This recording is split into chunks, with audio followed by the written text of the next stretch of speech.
నాగపురాణం 20వ అధ్యాయము. శివబ్రహ్మల వివాదం. ఓం శ్రీ గణేశాయ నమః.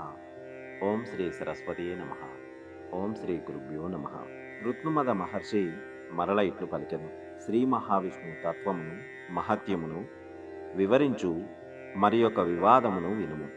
బ్రహ్మ రజోగుణ ప్రధానుడు, శివుడు తమోగుణ ప్రధానుడు కదా. వారిద్దరూ ఒకప్పుడు ఎవరికి వారు తానే ప్రధానులని అనుకొనిరి. సర్వలోకకర్తను, దేవతలకు ఇష్టుడైన అధిపతిని నేనే, మరొకరు నాకంటే ఉత్తములు లేరని ఎవరికి వారే తలచిరి.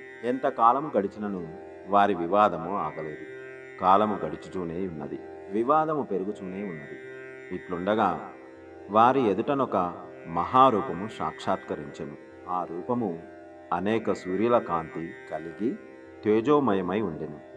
అనేకములైన ముఖములు, నేత్రములు, బాహువులు, పాదములు కలిగి సర్వవ్యాప్తమై తనకు తానుగా జనించి సర్వతో వ్యాప్తమై ఉండెను. దివ్యము, మనోహరము, అనంతమునగు ఆ రూపము శ్రీ మహావిష్ణు రూపమని వారు గ్రహించిరి. సర్వమును ఆ రూపమునందు వారే చూచిరి. బ్రహ్మ, శివుడు ఆ రూపము చెవులలో నుండిరి. ఈ పవిత్ర మనోహరమైన అనంత రూపమును చూసి శివబ్రహ్మలిద్దరును ఆ రూపము తుది మొదలను చూడదలచిరి. ఆ రూపము యొక్క ఆద్యంతములు నెరిగిన వారే తమ ఇద్దరిలో ఉత్తములని తలచిరి. ప్రయాణమైరి. 4 దిక్కుల క్రిందను పైనను చిరకాలము సంచరించిరి. ఆ రూపమును మొదలును గాని చివరను గాని చూడలేకపోయిరి. తాము ఇద్దరమును దానిని కనుగొనుటకు అశక్తులమని గమనించిరి. అప్పుడు ఆ రూపము ఇట్లు తలచిరి. ఈ పురుషుడే జగత్కర సృష్టి స్థితి లయాత్మకమైన కాలస్వరూపుడు, గుణాధికుడు, గురువు, రక్షించువాడు, సర్వేశ్వరుడు, స్వయం ప్రకాశకుడు, సర్వ ప్రాణులయందు నివసించువాడు, సర్వ ప్రాణులను తనయందే నిలుపుకొనివాడు. మనము వీనికంటే అధికులము కాము, మన వలన ఏమీయూ జరుగుటలేదు. ఇట్టి యథార్థ పరిజ్ఞానం కలిగి శ్రీ మహావిష్ణువును ఇట్లు స్తుతించిరి. బ్రహ్మ శివకృత విష్ణుస్థుతి.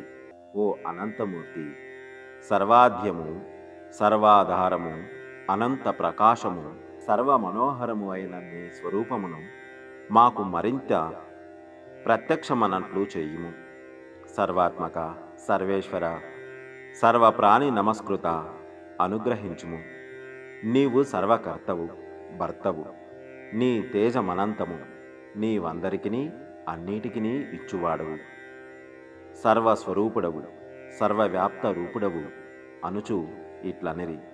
ఇట్లు శివుడు బ్రహ్మ చేసిన స్తుతిని విని శ్రీ మహావిష్ణువు ప్రసన్నుడై సహజమైన సౌమ్య స్వరూపముతో వారికి ఇట్లనెను. బ్రహ్మేశ్వరులారా, మీరిద్దరును చిరకాలము వివాదపడుచుండుటచే మీ వివాదమును నిలుపుటకే నేను ఇట్టి విరాట్ రూపమును ప్రదర్శించితిని. మీరును నా విరాట్ స్వరూపమును గమనింప నశక్తులైన మానసిక వికారమును విడిచి ప్రశాంత బుద్ధులై నన్ను స్తుతించిరి. మీ వివాదమునకు కారణమును నేనెరుగుదును. ఆ వివాదమును ఎవరునూ పరిష్కరింపలేరు. సత్వరజోస్తమో గుణములు ప్రకృతి వలన కలిగినవి. ఆ గుణములకు లోబడిన వారికి యథార్థము తెలియదు. స్వగుణము నిర్మలము, స్వయం ప్రకాశము, అనామయము, సుఖ సంగమముచే దేహుని బంధించును, పరమేశ్వరాసక్తిని కలిగించును. రజోగుణము రాగాత్మకమైన అశక్తిచే ప్రబలమగును, జీవికి కర్మాసక్తిని కలిగించును. అనగా పరమాత్మ స్వరూప జ్ఞానమును కప్పి ఇహలోకమునకు చెందిన ప్రయోజనములను కలిగించు పనులయందు ప్రవర్తింపజేయును. తమోగుణము అజ్ఞానముచే కలుగును. ఇది జ్ఞానమును పోగొట్టి మోహమును పెంచును. దీనిచే పరమాత్మ జ్ఞాన ప్రయత్నము వెనకబడును. దీనివలన ప్రమాదము కలుగును. ప్రమాదమనగా చేయవలసిన దానిని మరచుట, ఆలస్యము అనగా చేయవలసిన కార్యము తెలిసినను శ్రద్ధ సరిగా లేకపోవుట, శ్రద్ధాలోపముచే కార్యనిర్వహణ శక్తి లేకపోవుట జరుగును. నిద్ర అనగా నీ అజ్ఞానముచే చేయవలసిన దానిని వీడి నిద్రించుట. కావున ప్రమద ఆలస్య నిద్రలు తమోగుణ జీవితములు జీవగుణ త్రయబద్ధుడు కాక పరమాత్మ చింతన చేసిన మంచిది. నేను దీనిని పొందితిని, దీనిని పొందగలను, నేను చేయగలను, నాకెవరును సాటి. ఇట్టి బుద్ధి ఆలోచన రజస్తమో గుణముల ప్రభావము. మీకును ఈ గుణము ప్రభావం వలన వివాదము కలిగి పెరిగినది. మొట్టమొదట నంతయు చీకటిగా నుండినది. పంచభూతములప్పటి మొట్టమొదట అంతయు చీకటిగా నుండినది. పంచభూతములప్పటికీ ఏర్పడలేదు.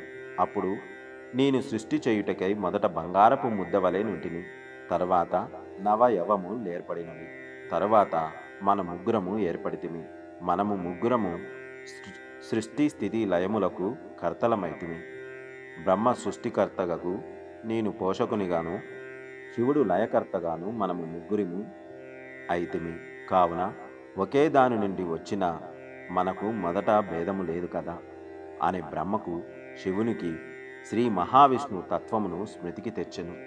మరియు బ్రహ్మతో ఇట్లనెను: బ్రహ్మ, నీవు స్వతంత్రుడవు, నిగ్రహానుగ్రహ సమర్థుడవు, సర్వ ప్రాణులను సృష్టించిన వాడవు, దేవతలకు ప్రభువు, వేదములకు స్థానము, అన్ని యజ్ఞములకును అధిపతివి, సర్వలోకములకు సంపదనిచ్చువాడవు, స్వశక్తితోడనే పరమాత్మ యోగమును అందించినవాడవు, స్వశక్తితోడనే పరమాత్మ యోగమును అందినవాడవు, సర్వరక్షకుడవు, నా నాభి కమలములందు బాలార్కుని వలె ప్రకాశించువాడవు.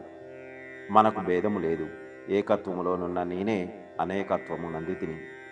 మనమిద్దరము ఒకటే, నీవును నా వలనే సమస్త దేవతలకు పూజనీయుడవు అని బ్రహ్మ మనసునకు నచ్చునట్లుగా తత్వమును బోధించెను. గృత్నుమాద మహర్షి జహ్నుమునికి విష్ణు సర్వవ్యాపకత్వమును వివరించెను. సర్వే జన సుఖినో భవంతు. లోకా సమస్త సుఖినో భవంతు. గోవులను సేవించండి, గోవులను రక్షించండి. ప్రకృతిని కాపాడడం మన ధర్మం. దయచేసి ప్రతి ఒక్కరూ ఒక మొక్క అయినా నాటండి. ఇలాంటి మరిన్ని వీడియోలు చూడడానికి మా అనంత భక్తి సనాతన ధర్మ ఛానల్ని సబ్స్క్రైబ్ చేసుకోండి. నమస్కారం.